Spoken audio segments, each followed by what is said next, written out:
What is the best focal length for street photography? 28mm. Oh, really? Actually, okay. God, that's good. Is it? Well, no, there's no answer. There's no Positive answer. It's just what you prefer. But what we're going to do in this video is talk about what focal length we prefer using at different times and how we found different focal lengths better than others. Possibly camera bodies. Yeah, and how that links into the camera yeah, bodies as well, because that's a Yeah. big part of it. News update. 2.1 million views on our YouTube page now. What, this month? In the 5 years. Well done, very good. 2.1 million. Thank you all to the members, and that's changing a bit now. So I'm going to do a promotion where it's 99p a month to become a member. No more levels, just 99p for one level. You get the preview of all the videos first, exclusive videos. Exclusive. And mainly it just helps us out, keep this channel running, because the YouTube profits keep on dwindling, even though the channel is growing. Yeah. Bargain. Bargain. 24, 28, 35, 40, 50, 43. 43. 50. Yeah. The type of street photography. I mean, you could spend an hour talking about what is street photography, but part of street photography is you don't want to necessarily be spotted by your victim. Yeah. Okay. I think we both have the same way of approaching street photography, as in we don't want to disturb the scene because we want to capture the scene. So we want to be discreet. Is that you dressing up? I'm too scared of someone spotting me taking a photo. No, I don't mind that. You don't mind that? I don't want to disturb the scene. I was doing street photography yesterday with this 24 to 85 D700, bit big. I was noticed because of the size of the body. Yeah.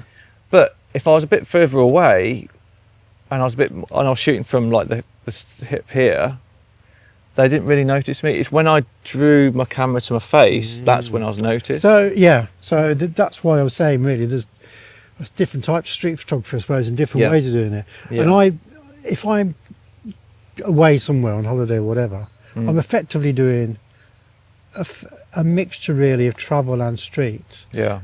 So at that point, you might stick it up to viewfinder. The other type, though, when you're walking around, is shooting from the hip, like this, which I do, and no one has any idea, basically, that you're taking a photo. And that's more sort of an element of street photography where you're trying to capture people that haven't, like you said, they don't know you're taking a photo. And so the street photography is about capturing life as it happens for me. And that's the great thing about street photography. You can go out and it's always a different story. But then also, if you're sort of pointing it at them, so it's fairly obvious you're probably taking a photo, and then they look at you, that can turn into what you could call a street portrait. Yeah. Which can be nice. I think there's subcategories of street, isn't there? But that's where focal lengths come into it a lot. So obviously the wider the focal length, the more context, the less isolation, and more you can see what's going on. Yeah. And then 24 obviously is the one for that. Although I've never used 24 for street. I just find I think it gets lost, I would find. Then it comes down to your camera body and your sensor.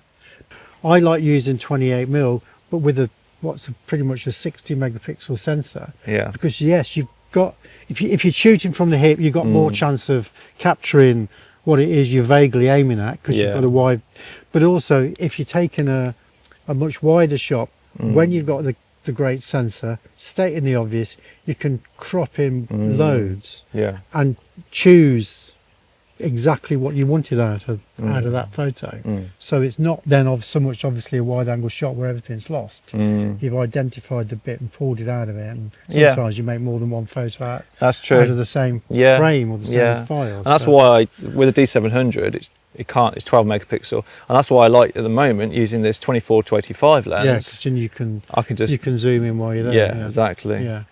But yeah, so that's great for 24 cropping in if you have the megapixel, but then 28 as a focal length on its own, I've always had a nice affiliation with, because I've had the 28 primes, my event photography 28 to 70, And I find like it gives like I think that using the natural distortion of a 28 kind of sends you in. It's like a panoramic almost because of a. So there's a noticeable difference between that and 24. Then? I think so. Yeah, Yeah, okay. yeah. It just squeezes in a bit, but it lends itself to like 16:9 kind of perspective. I think. I like 16:9. Yeah, love because it. Yeah. 16:9 actually isn't it the same dimensions as your?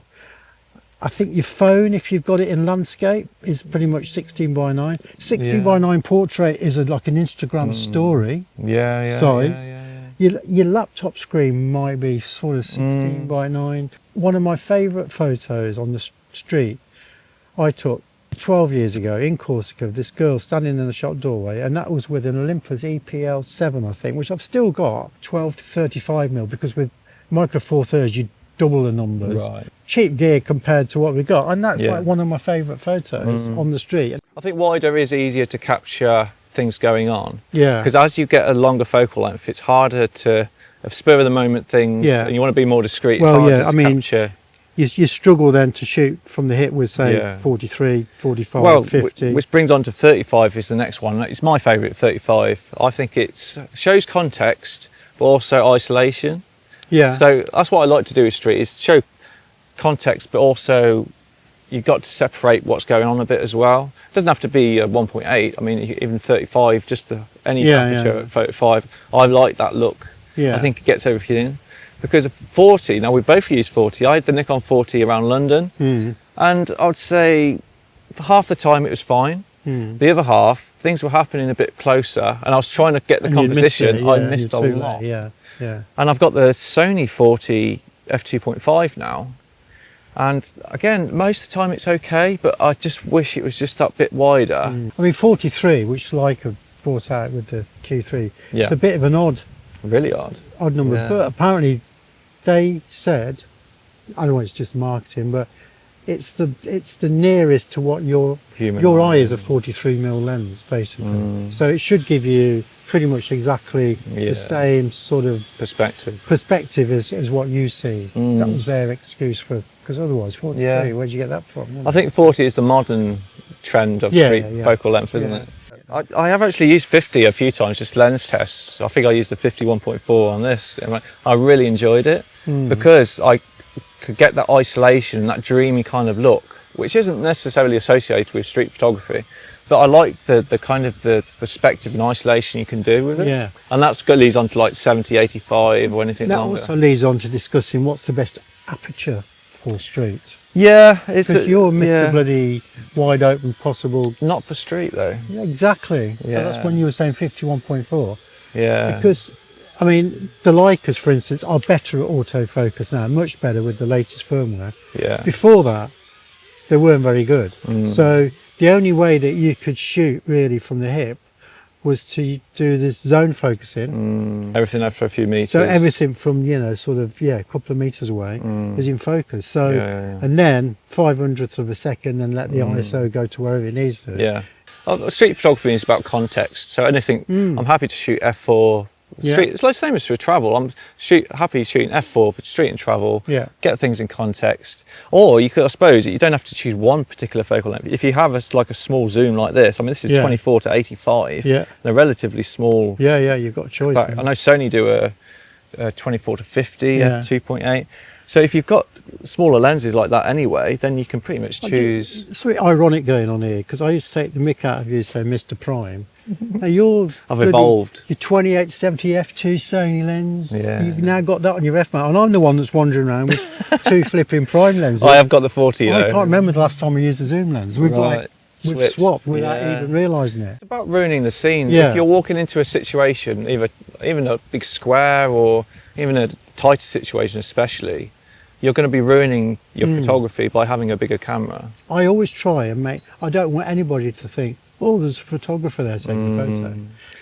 But if they do, in Birmingham Square, I did take a picture of that guy feeding the pigeons in black and white. You Yeah. know, and he did. I'd make it more obvious that after a few frames, I thought, I'll make it more obvious that I'm taking his photo. And he liked it, and he smiled at me, and everything's great. I think with street photography, well, like all photography, it's very much subjective and what you enjoy doing with it. I have different cameras that I would enjoy, different, like my Sony M40, and then I've got this, a bigger kit, and it all depends what you feel like and what kind of look you want at the end of it, really. Yeah.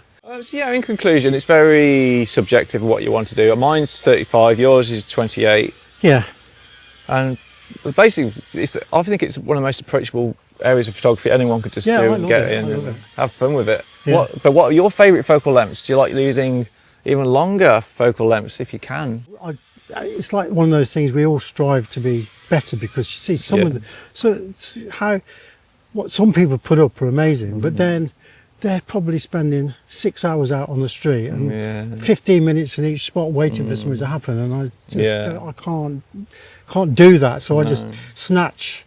And sometimes you get lucky, don't you? Well, it's about learning. If it's like a sunny day like this, I love doing high contrast. Look in the shadows. In Birmingham, there's like these steps with light going directly down, and I waited for this guy to walk. I saw that photo directly down into his face. Things like that. So you can engineer it yourself a bit if you find a good spot. And I think that's maybe another video we could talk about as well, how we find the best to do photography and what we want to improve on. But yeah, although if it doesn't mention gear, no one will watch it. You realise that? We're using gear.